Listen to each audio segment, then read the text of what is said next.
দ্রুত যদি ওসমান হাদিকে যারা গুলি করেছে সেসব সন্ত্রাসীকে যদি গ্রেফতার করা না হয়, বাংলাদেশের 16 কোটি আইন হাতে নিতে বাধ্য হবে। আমরা বলতে চাই, আমরা এখনো শান্ত আছি, আমরা এখনো শুধুমাত্র মিছিল মিটিং প্রতিবাদের ভাষা হিসেবে দাঁড়িয়ে রেখেছি। যদি আপনারা আমাদের আন্দোলনকে দুর্বলতা মনে করেন, তাহলে আপনারা চরম ভুল করবেন। এটার জন্য আপনাদেরকে চরম মূল্য দিতে হবে। আজকে আমরা দেখেছি বাংলাদেশের যারা জুলাই আন্দোলনে আমাদের পক্ষে ছিল, একসাথে মুসলিমদের পক্ষ হয়ে আন্দোলন করেছিল, আজকে তারাই ওসমান হাদিকে যে গুলি করা হয়েছে এটা একটা নাটক হিসাবে উপস্থাপন করা হচ্ছে।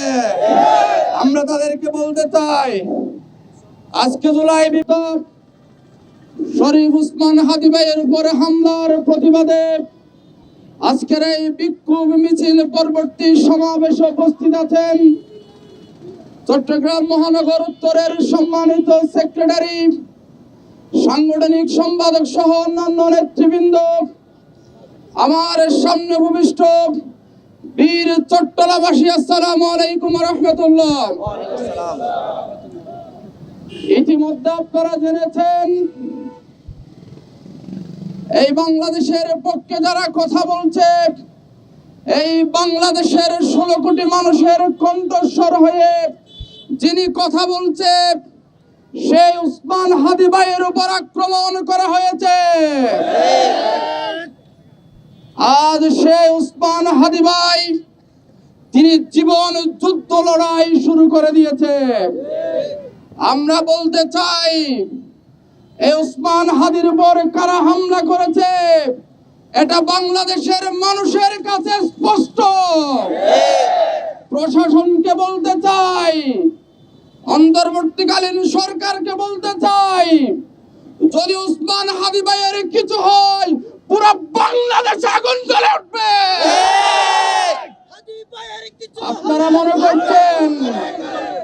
আপনারা মনে করছেন শুধুমাত্র একজন ওসমান হাদিকে হত্যা করে বাংলাদেশের পক্ষে, ইসলামের পক্ষে কথা বলা স্তব্ধ করে দিবেন। আমরা আজকের এই জায়গায় থেকে দৃঢ়প্রত্যয় ঘোষণা করতে চাই, শুধু একজন ওসমান হাদি না, শত শত ওসমান হাদি তৈরি হয়ে গেছে।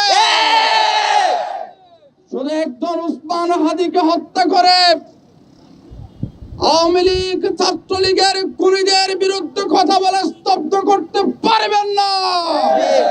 এই ওসমান হাদি আহত হওয়ার মধ্য দিয়ে শত শত ওসমান হাদি তৈরি হয়েছে গুলি খাওয়ার জন্য। আমাদেরকে গুলি করে শেষ করা যাবে না। আমরা জুলাই আন্দোলন এবং আওয়ামী লীগের আমলে আমাদের বিরুদ্ধে শত শত গুলি চালানো হয়েছে। প্রশাসনের পক্ষ থেকে আমাদের বিরুদ্ধে শত শত গুলি চালানো হয়েছিল। গুলি করে প্রজন্মকে শেষ করা যাবে না। আমরা বলতে চাই, আজকে শুধু আওয়ামী লীগের কার্যক্রম নিষিদ্ধ করার মধ্যে দিয়ে ক্ষান্ত হলে হবে না। আওয়ামী লীগকে চূড়ান্ত ভাবে নিষিদ্ধ করে তাদের বিরুদ্ধে গণগ্রেফতার জারি করতে হবে। প্রশাসনকে বলতে চাই, অতি দ্রুত যদি ওসমান হাদিকে যারা গুলি করেছে সেসব সন্ত্রাসীকে যদি গ্রেফতার করা না হয়, বাংলাদেশের 16 কোটি আইন হাতে নিতে বাধ্য হবে। আমরা বলতে চাই, আমরা এখনো শান্ত আছি, আমরা এখনো শুধুমাত্র মিছিল মিটিং প্রতিবাদের ভাষা হিসেবে দাঁড়িয়ে রেখেছি। যদি আপনারা আমাদের আন্দোলনকে দুর্বলতা মনে করেন, তাহলে আপনারা চরম ভুল করবেন। এটার জন্য আপনাদেরকে চরম মূল্য দিতে হবে। আজকে আমরা দেখেছি বাংলাদেশের যারা জুলাই আন্দোলনে আমাদের পক্ষে ছিল, একসাথে মুসলিমদের পক্ষ হয়ে আন্দোলন করেছিল, আজকে তারাই ওসমান হাদিকে যে গুলি করা হয়েছে এটা একটা নাটক হিসাবে উপস্থাপন করা হচ্ছে। আমরা তাদেরকে বলতে চাই, আজকে জুলাই বিপ্লব পরবর্তী আমরা কিছু নব্য বেচিবাদের আবির্ভাব দেখতে পাচ্ছি। তাদের সাদাবাজি, টেন্ডারবাজির কথা যখন মিডিয়ায় প্রকাশ হয়, তাদের নেতা কর্মীকে বহিষ্কার করা হয়। আবার যখন সে আলোচনা মানুষেরা বন্ধ করে দেয়, তাদের বহিষ্কার আদেশ প্রত্যাহার করে নেয়। আমরা বলতে চাই, এই সাদাবাজদের বহিষ্কার আদেশ প্রত্যাহার করে নিলেও তারা এই সাদাবাজরা হচ্ছে আমাদের জন্য আতঙ্কের নাম। সুতরাং এই সাদাবাজদেরকে এই চট্টগ্রাম আমরা নিরাপদ ভাবে চলতে দিব না। আমরা বলতে চাই, আজকে বিভিন্ন প্রতিষ্ঠানে ইসলামী ছাত্র শিবির এবং সাধারণ কর্মীদের উপর ছাত্রলীগের স্তরে আজকে হামলা করা হচ্ছে।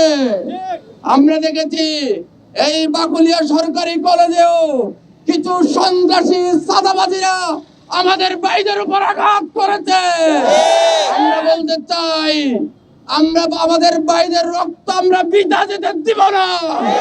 আজ না হয় কাল এই রক্তের আমরা প্রতিশোধ নিব। আমরা বলতে চাই, এখনো যারা টেন্ডারবাজি করছেন, চাঁদাবাজি করছেন, ছাত্রলীগের স্টাইলে কর্মসূচি পালন করছেন, হুমকি আর ধমকি দিচ্ছেন, তাদেরকে সাবধান করে বলতে চাই, এখনো সময় আছে, সাবধান হয়ে যান, নাহলে আপনাদের রাজনীতি বাংলাদেশেও নিষিদ্ধ হবে। আমরা সর্বশেষ কথা বলেই শেষ করতে চাই, দ্রুত সময়ের ভিতরে সব খুনিদেরকে গ্রেফতার করতে হবে। আর ওসমান হাদি ভাইয়ের যদি কিছু হয়, সবকিছুর দায়ভার এই সরকারকে নিতে হবে। আপনারা এসেছেন, একটু স্লোগান দিয়ে আমি শেষ করতে চাই। আপনারা কি প্রস্তুত আছেন?